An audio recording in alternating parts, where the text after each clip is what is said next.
টমেটোর দাম কমায় বিপাকে পড়েছে নেপালতলী ইউনিয়নের আকন্দাপাড়া গ্রামের কৃষকরা।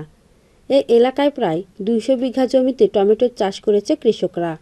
ফলন ভালো হওয়ায় লাভবান হওয়ার আশা থাকলেও রাজনৈতিক অস্থিরতার কারণে এখন হতাশায় দিন গুনছে তারা। আমাদের বিঘা প্রতি টমেটো চাষ করতে খরচ হয়েছে ২৫ থেকে ৩০ হাজার টাকা।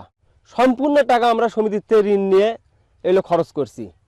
এখন এই হরতালের কারণে আগে আমরা টমেটো বিক্রি করতাম ৭০০-৮০০ টাকা মন, বর্তমানে হরতালের জন্য এই মাল বিক্রি হচ্ছে ২০০ থেকে ২৮০ টাকা। এসব করে আমাদের আমরা লসে আছি। আমরা যে সমিতির টাকা যে ঋণ নিয়ে করছি এগুলো আমরা কীভাবে যে শোধ করবো আমরা এখন ভেবে পাচ্ছি না। আমরা দিশাহারা পড়ছি কৃষকেরা।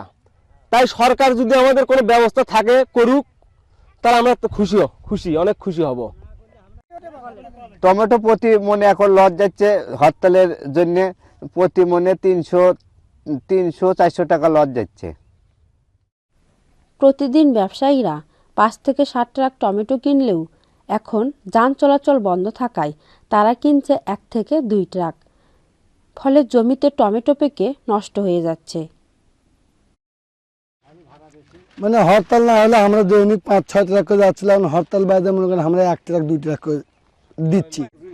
কিন্তু এখন মনে করেন যে ভাড়া বেশি হওয়ার কারণে আমাদের এখন মাল অল্প যাচ্ছে, লাভ কম হচ্ছে।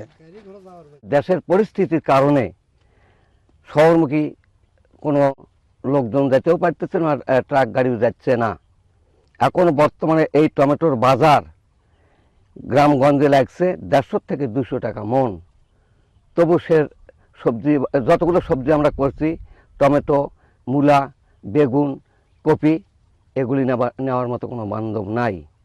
সরকার যদি এমতো অবস্থায় দেশের পরিস্থিতির কোনো সুব্যবস্থা করতে না পারে, তাহলে কৃষককুলে একেবারে সর্বশান্ত হয়ে যাবে। শুধু টমেটোই নয়, শীতকালীন কোনো সবজিরই ভালো দাম পাচ্ছে না কৃষকরা।